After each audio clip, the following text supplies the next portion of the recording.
Okay, here I have the Pier Garden greenhouse right here that I have in my backyard. So you can see this is a 3-shelf greenhouse right here. Right now I just have a couple plants out here. Later on I'm going to be putting some seedlings and stuff in here when the weather gets a bit warmer.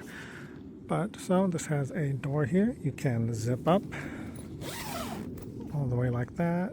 You can also open it and roll it up and then tie it up here with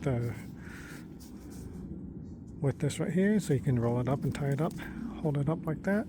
This is really nice plastic material right here. Keeps it nice and warm inside when the weather is warmer. And then has these shelves here as the metal, so it's not super heavy duty, but good for lighter plants and trays and stuff.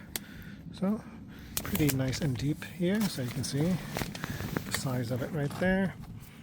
And then the height is maybe about 4 feet high or so. And then the top shelf, you can put some taller plants right there. So yeah, really nice little greenhouse. If you are in need of one, definitely check this out.